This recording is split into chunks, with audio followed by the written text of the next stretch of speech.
Today, I am joined by Dylon North, a photographer from Ontario, Canada. Dylon has gone from making $10,000 a year to over $140,000 a year, and he's done this very unintuitively. He's done this by working less hours, and he's done this through setting up systems and processes so that he can work with the right people for the job. Stick with me for a really great interview with my friend, Dylon North. Hello, long time no see. Long time no see. How long has it been since we met? It feels like it's been years. It's been just over 2 years. Yeah. 2 years. With Tonimo, you've been one of our very loyal customers from the beginning. Yeah, so it's great to have you on your podcast on this podcast to discuss your journey. So maybe to start, you can just give us a quick introduction about yourself so the audience knows a little bit about who you are. Yeah. My name's Dylon North. I run a real estate photography media agency in Canada, in Ontario, Hamilton specifically, and I love it. It's an amazing thing. And yeah, I've worked with John and Tonimo for about 2 years, just over 2 years. They've been fantastic the whole time. It's fine. I'm a loyal customer. I love them. Dylon, can you tell me a little bit about maybe how you got into the business? Yeah. So I got into the business in an interesting way, I guess. Throughout high school, I was always interested in photography. I took lots of photography classes. I had gone to college for game design, dropped out of that, and just struggled to sort of figure out what I wanted to do. I had then met my now wife, and I had ended up going to school for entrepreneurship. I graduated with that with a certificate with honors, and then the day before everything was about to close to get back into college a second time, my wife had suggested that I went into photography and tried to actually make a career out of this. So you're a little bit different than some of the people that I talk to that decided on real estate and then decided on photography. You decided on photography, and then how did you decide that real estate is where you wanted to go? It's such a weird thing. On our first day of school, when I'd gotten into college, they ask you what you want to do, like what is the business that you want to be in.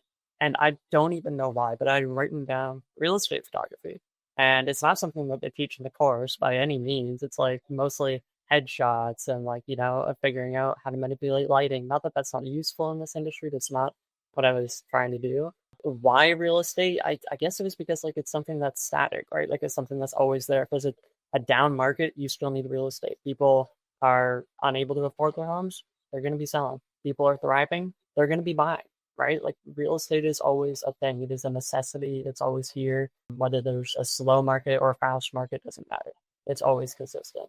Yeah, it seems like there's a lot more people moving into the industry from other niches of photography than people moving out. There's always people that are moving out of the industry, but that's just competition, which I think is really healthy, as some businesses grow because they innovate and others die because they kind of stay the same.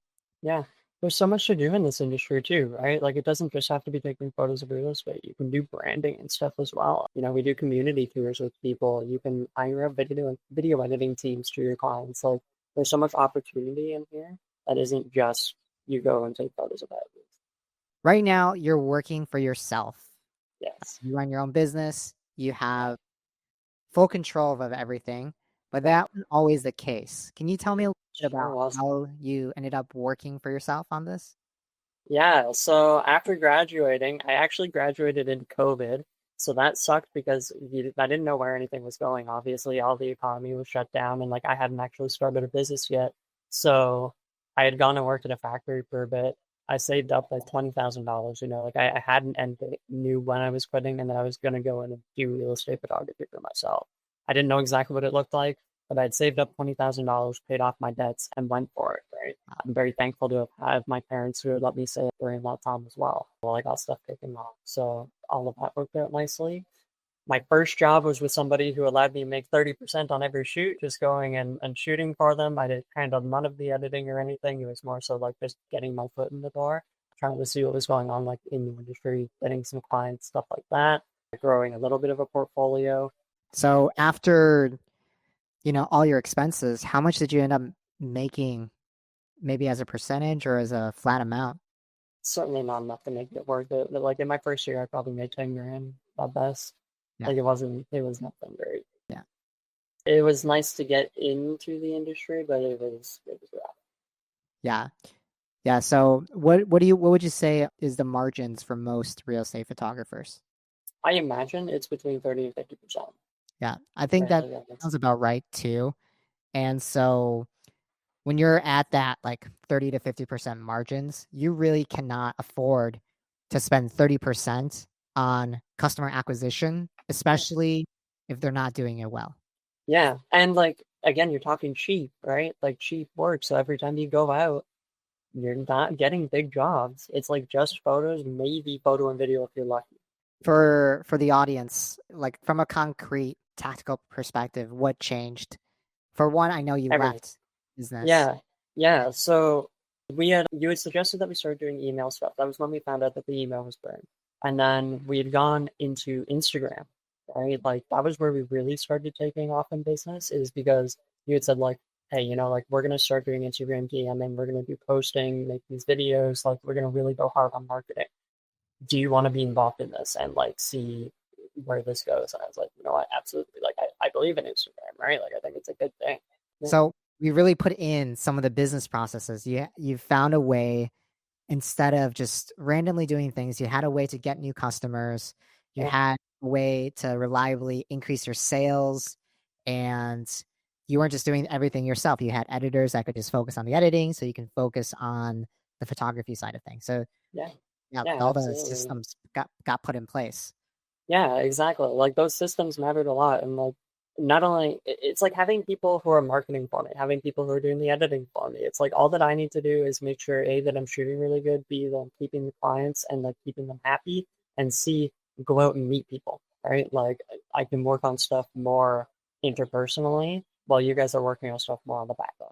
And that creates a lot more opportunity for me because I don't have to worry about being on Instagram for like 6 hours a day figuring that out, right? It's like if I was doing all of that, my business would be growing so slow. If you feel comfortable, do you mind sharing maybe like kind of some of the numbers of what does that business look like now? Where did it start? My first year before meeting you guys, I like I said, probably about $10,000. Like it was nothing, so, right? In our second year in business, after meeting you guys, we'd up boosted up to 70 right away. Like it was pretty quick. We 7x our business. Outside of that, we doubled from last year. We hit about 140, and this year we have so many new connections going in that aren't even just real estate agents. Like we have builders that we're working with, renovation agencies, stuff that is poised to have us in a really good position. And so I won't be surprised if we see something big this year. I think another thing that's important about those numbers is your profitability. Mm-hmm. For instance, on that 10K that you're making, Yeah. you're probably working a lot of hours to just make 10K. Yeah. And now, like, for, you know, transparency, it's like I was living with my parents beforehand, right? Now I've gotten married. We have a new car. I live in our own apartment. Like we're making things work, and we're smart enough about our money, which is really important in this industry because there is a lot of downtime, especially in like December and January for us, where like we can put money aside and know that we're going to be safe through the next few months, and like I think that the stage you're at right now, where you're like a solopreneur right now, right? yeah. This is a really healthy, sustainable spot for most people. That the Hmm. when you go from one person to building a team, Hmm. for a lot of people, that becomes when you're doing a lot and a lot of work again, and you're not making any money because there's a period where you need to hire a team because it's more work than you can individually do, Hmm. but it's not enough work to sustain a team. So Yeah. you end up losing money for a long time. And I think a lot of photographers, they need to be realistic or have a conversation with themselves and think like, do they actually even really want to grow to be managing a team? Because it's a completely different game. Yeah. I don't know. I'm not sure. Like, there's part of me that really wants to grow a team and like get to that point and have things just be like big, right? And then there's another part of me that's like, I would also like to be the head of something, almost helping other people out and making passive income off of that, rather than going out and shooting every day. Maybe I don't know what that looks like. That's like a 5, 10 year going problem. Right now, we're just on the growth and see what happens. To wrap up the interview, I just want to hear your thoughts about Tonemo. So you've been using Tonemo now for about 2 years or so. For the audience, what is Tonemo, and what impact has it had on your business? Yeah, so like, Tonema has had a huge impact on my business overall. Like I said, we have gone from nothing to actually being a business, realistically. As far as what it offers, it's such a great backend that I can easily navigate and give stuff to my clients that I wouldn't have been able to give them otherwise, i.e., a flawless program where they can easily manage all their orders, book their orders. We have an app now through you guys, which is amazing. Being able to give them listing websites, being able to give them flyer templates, basically having a Canva-like system within our system that's easy for them to navigate, right? So all of that you offer on the processing side is huge, but even in just the support, right? Like you guys have, I think we're at almost 100 people or something, maybe over that at this point. I don't even know in our Slack channel. All of those people, we all have each other. We all give each other information back and forth. And so if you ever have questions, there's always going to be somebody who's a little bit higher than you in the business. And it's great to have that and be able to give that to other people as well. And that's all of what the Toronto community is about. So it's been great on that aspect. You guys in and of yourself, you're so interpersonal.